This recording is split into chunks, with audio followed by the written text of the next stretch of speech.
Hi, I'm Tim. Welcome to our channel, and thanks for logging on. If you enjoy these videos, do me a favor and subscribe to our YouTube channel right here at Watchbox Reviews.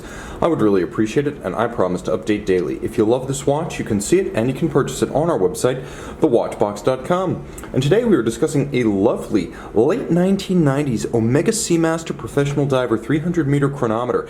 This is the Seamaster 300-meter mid-size, a timepiece 36.5 millimeters in stainless steel that cuts a wonderful figure with all of the classic James Bond Seamaster styling cues in a more manageable 36.5 millimeter case.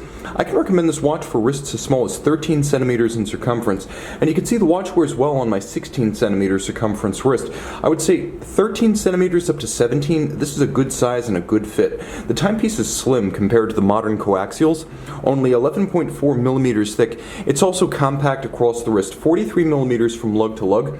If you include the solid end links of the bracelet, it's a more substantial 48.6 across the wrist. The spacing between the lugs is 18 millimeters, and you'll find a world of options in that rather popular strap size. And of course you can see that the bracelet itself is visually almost indistinguishable from the conventionally sized 41.5 millimeter watch. It's the same interesting hybrid of a sports bracelet and a dress bracelet with small individual links that make it very supple on the wrist. It feels almost as smooth and creamy as a Rolex Jubilee.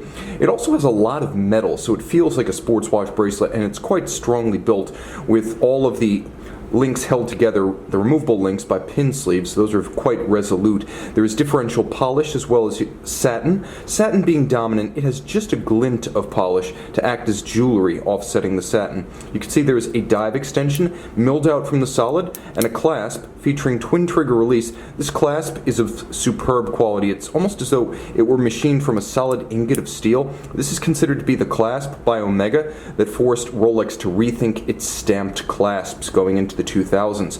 Now, the case band is familiar.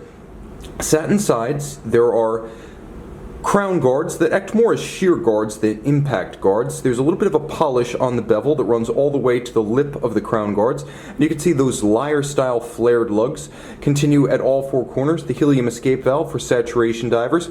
If helium accumulates inside the watch during a dive, you open this prior to the ascent, and the watch will be able to remove helium from the interior when the internal pressure exceeds approximately 2 to 3 bar the pressure externally, so you won't blow out your sapphire or your seals. The bezel is one of the best I've experienced on a Diver 300 meter. You can hear that. It's both more crisp and more vocal than I find on the 41.5 millimeter watches. I actually think that the feel, as well as the ease of moving this bezel, is far superior. Something about this click is just perfect. It works. The bezel is handsome. It's not anodized aluminum like the standard Bond or standard midsize. It's of high polish with blue lacquer inlays. And you can see this one has stood the test of time, as all of the original lacquer is still present in the wells of the indices and numerals. The dial with the classic matte blue Omega Wave. This was a signature of this generation of the watch. The watch also is remarkably free of any aging effects, as the varnished red tip of the seconds hand usually fades to orange, and the dial itself usually loses a few shades of blue. Everything on this dial looks crisp, right down to the beautifully polished, unoxidized, unmarred, skeleton-style Bond Seamaster hands. Date and a quick set for the date so you can rapidly set it. There is a hacking or stop seconds function. Underneath the case back, Omega caliber 1120, 23 joules, 44-hour power reserve, automatic winding with bidirectional action. It is silent, it is seamless. You get the quick set and the stop seconds, a 28.8 beat rate. It's based on a high-grade ETA 2892A2. In fact, it's based on the chronometer grade ETA 2892A2. It is not exactly the 2892, however, as that is a 21 joule movement, and this is a 23 joule movement that is meaningfully modified by Omega, and especially modified in appearance, that is to a higher finishing standard than a standard ETA, again for the Omega application. So this is a little bit of a hot-rodded chronometer grade 2892A2. The watch is 300 meters water resistant. It has the same movement, it has the same diving clasp, it has the same chronometer certification, the same diving depth rating, and the same helium escape valve as the standard size watch. There is no difference functionally between the two. The only difference is the size, and as I say, always buy the one that fits and looks right to you on your wrist. For a lot of folks, that's going to be the 36.5. See it and make it yours on the watch box. Omega Seamaster Midsize.